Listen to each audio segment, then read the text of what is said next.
Hello everyone, welcome to CLAT prep. आज है 8 सितंबर 2025। जैसा कि आप सभी को पता है, हम डेली न्यूज़ एनालिसिस करते हैं, फैक्चुअल एनालिसिस करते हैं और उसके साथ साथ 20 क्वेश्चंस की प्रैक्टिस भी करते हैं। तो चलिए उसी सीक्वेंस को कंटिन्यू करते हैं। आज का पहला क्वेश्चन है, ए ब्लड मून ऑकर्स व्हेन। तो कल क्या हुआ था, ब्लड मून, है ना। तो कब होता है ब्लड मून, तो हमने एडिटोरियल में भी डिस्कस किया था अच्छे से। कौन सी कंडीशन होती है, A total lunar eclipse gives the moon as a reddish appearance, है ना। जब आपका अर्थ जो है वो बिल्कुल बीच में आ जाता है, किसके, मून और सन के बीच में, तो सनलाइट तो नहीं गिरती है, लेकिन जो रिफ्रैक्शन होता है लाइट का सन के अर्थ के बीच में आ जाने से, उसकी वजह से जो रेड कलर तो हमें नजर आता है, हम उसे क्या कह देते हैं, ब्लड मून कह देते हैं। ठीक है, तो option number B is the right answer. कल ब्लड मून ही था। Who inaugurated the NHRC's National Conference on the Rights of Transgender Person on 4 September 2025? तो हमने ये वाले एडिटोरियल न्यूज़ भी पढ़ी थी कि 2 बच्चों को चूहे खा गए थे, उनकी डेथ हो गई थी। तो क्या ये बात सच है? इसके लिए NHRC ने रिपोर्ट मंगवाई है, तो ये न्यूज़ में आ गया था। तो कौन है इसका चेयरमैन, तो याद रखना justice Shri V Rama Subramanian is the chairperson of National Human Rights Commission, जो कब बना था, 1993 में बना होता है। ठीक है, मोर डिटेल्स के लिए आप एक बार एडिटोरियल देख लेना। हमने अच्छे से उसमें हर चीज़ पढ़ी है कि कौन बनता है, कितने एक्स ऑफिशियो मेंबर्स होते हैं, कमेटी में कौन से मेंबर होते हैं, कौन कमेटी का हेड होता है जो इनको अपॉइंट करता है। चलते हैं next. The annual joint military exercise between India and Japan focusing on the ground forces is known as। तो मिलिट्री एक्सरसाइज का नाम क्या है जो जापान और भारत के बीच में हो रही है, तो होती है, तो याद रखना उसका नाम होता है धर्म guardian. Option number B is the right answer. What was the primary focus of NHRC's national conference held on the 4 September 2025? तो इसका मेन फोकस क्या था इस बार, तो याद रखना option number B, rights of the transgender persons, revamping space, reclaiming voices. तो जो आपके ट्रांसजेंडर पीपल होते हैं उनके राइट्स की बात की गई थी इसमें। ठीक है, तो इसको भी याद रखना, option number B is the right answer. The election commission of India is a. तो कैसी बॉडी है, तो देखो जो कॉन्स्टिट्यूशन में लिखी है उसे हम कॉन्स्टिट्यूशनल बॉडी कहते हैं, जिसका आर्टिकल होता है, और जो एक्ट से बनी होती है हम उसे स्टैट्यूटरी बॉडी कह देते हैं। तो इसका तो आप जानते हो आर्टिकल है 324, तो it is a constitutional body under the article 324। ठीक है, ये भी याद रखना।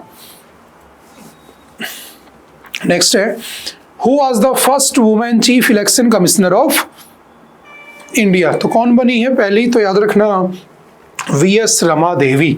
ठीक है, पहली ऐसी महिला थी जो क्या बनी थी, chief election commissioner. As per recent 2025 data, the total fertility rate of India has fallen below the replacement level of 2.1।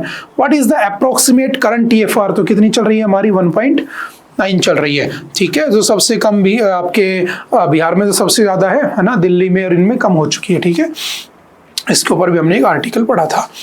My Bharat Aapda Mitras are trained by which institution. तो याद रखना आपका जो नेशनल डिजास्टर मैनेजमेंट अथॉरिटी है वो क्या कर रही है, कब आया था ये एक्ट, 2005 में, है ना, 2004 की सुनामी के बाद इन्होंने क्या किया है, माई भारत आपदा मित्र सेंटर खोले गए हैं पंजाब के अंदर बेसिकली, क्योंकि वहां पर बाढ़ आ रखी है।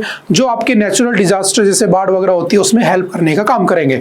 तो NDMA ने क्या किया, इसको अभी लॉन्च किया है। ठीक है, याद रखना। नेक्स्ट है, name of the Japanese prime minister who resigned in September 2025 after 11 months in the office. तो किसने अभी रिजाइन किया, तो याद रखना शिगेरू इशिबा। इसके ऊपर भी हमने एडिटोरियल को डिस्कस किया था, तो इन्होंने रिजाइन कर दिया क्योंकि इनकी पार्टी हार चुकी है। Wangchu hydro electric project is located in which country. तो देखो वांगचू जो आपका हाइड्रो इलेक्ट्रिक प्रोजेक्ट है वो कहाँ पर है, तो याद रखना ये रिवर कौन सी है, तो वांगचू रिवर पर ही है। ठीक है, कहाँ पर बना हुआ है, तो सिंपल सा याद रखना भूटान में बना है। और भूटान की स्वांगचू रिवर के ऊपर न्यूज़ में क्यों आ गया, क्योंकि जो हमारे अडानी है, ठीक है, अडानी ने या अडानी जो है कंपनी वो वहाँ पर क्या कर रही है, इस प्रोजेक्ट को बना रही है। ठीक है, ऑलमोस्ट 570 मेगावाट का हाइड्रो इलेक्ट्रिक प्रोजेक्ट है जो वांगचू रिवर पर बनाया जा रहा है। ठीक है, जिसका ठेका जो है कॉन्ट्रैक्ट अडानी को दिया गया है, तो ये याद रखना न्यूज़ में आ गया। Flamingo cruise missile is developed by which country. तो अभी इसको लॉन्च किया गया था। आप जानते हो रशिया और यूक्रेन के बीच में काफी समय से लड़ाई चली आ रही है। आज भी आपने देखा होगा हिंदू में या इंडियन एक्सप्रेस में इस बात को लिखा गया था कि कीव के ऊपर अटैक कर दिया रशिया ने, ठीक है। अब तक का सबसे बड़ा अटैक था, कुछ लोग भी मारे गए हैं, ठीक है। तो रशिया और उसकी लड़ाई चली आ रही है कि उसकी कैपिटल आप जानते हो यूक्रेन की। तो यूक्रेन ने ही क्या किया है, अभी फ्लेमिंगो क्रूज मिसाइल बनाई है, ठीक है, जो ऑलमोस्ट 3000 किलोमीटर की रेंज रखती है, जो ऑलमोस्ट 1100 किलोग्राम का वजन या वॉरहेड लेकर जा सकती है। कोविड वैक्सीन इंटेलिजेंस नेटवर्क जो है, बताओ कौन सी मिनिस्ट्री चलाती है। आपने कोरोना में देखा था कोविन है ना, वहां से सर्टिफिकेट डाउनलोड करते थे कोरोना लगा की वैक्सीन लगी है नहीं लगी है। तो मिनिस्ट्री ऑफ आपकी कौन सी हो जाएगी, health and family welfare. News में क्यों है, क्योंकि इसकी साइट अभी चलना बंद हो गई है, 1 महीने साइट नहीं चल रही है, तो ये न्यूज में आ गया और कुछ नहीं है। Next, who won the 2025 US open men's single title. किसने जीता है, तो सिंपल याद रखना, Carlos Alcaraz. Option number D is the right answer, Carlos. Which team won the 2025 Men's Asia Cup Hockey Championship held in Rajgir Bihar. तो कौन जीता है, तो इंडिया ने इसे जीत लिया है। तो ठीक है, बहुत अच्छी बात है, हमारे लिए भी इंडिया इसको जीत चुका है। लेकिन वही बात है ना, कल भी मैंने आपसे डिस्कस किया था कि जब कभी भारत का कोई है ना क्रिकेटर कोई मैन ऑफ द मैच पाता है तो 1-2 लाख रुपए मिलता है। हॉकी वाले को मैन ऑफ द मैच में $200 दिए जा रहे हैं, 16, 17, 18 हज़ार रुपए के आसपास, है ना। तो इनको भी देखना चाहिए, इसीलिए नेशनल स्पोर्ट्स पॉलिसी इंट्रोड्यूस की गई है ना, वो भी आप जानते हो। Next, according to global projections for 2025 which country has the highest total fertility rate and which has the lowest. तो सबसे ज्यादा तो नाइजर में है और सबसे कम कहां पर है, साउथ कोरिया में, ठीक है, fertility rate. Which Indian state had the highest total fertility rate in recent data around 2023-2025? तो किसके पास है, बिहार के पास सबसे ज्यादा क्या है, हाईएस्ट फर्टिलिटी रेट है, ये भी हम जानते हैं। वैसे हमारी फर्टिलिटी रेट जो है वो ग्लोबल ट्रेंड से नीचे आ चुकी है। By how much did gross FDI inflows into India grow in the fiscal year 2024-2025? ये भी हमने एडिटोरियल डिस्कस किए थे, 2 एडिटोरियल डिस्कस किए थे, एक द हिंदू का, एक इंडियन एक्सप्रेस का, कि इस बार की जो हमारी FDI है, फॉरेन डायरेक्ट इन्वेस्टमेंट, वो कितनी हो चुकी है, ऑलमोस्ट 14%, रीचिंग $81 बिलियन के आसपास हो गई है। लेकिन आउटफ्लोज और इनफ्लोज को कंपेयर करोगे तो $0.4 बिलियन ही, पॉइंट है ना, 0.4 बिलियन ही टोटल आया है। Which of the following is a major criticism of the Great Nicobar project highlighted by the Sonia Gandhi in the September 2025?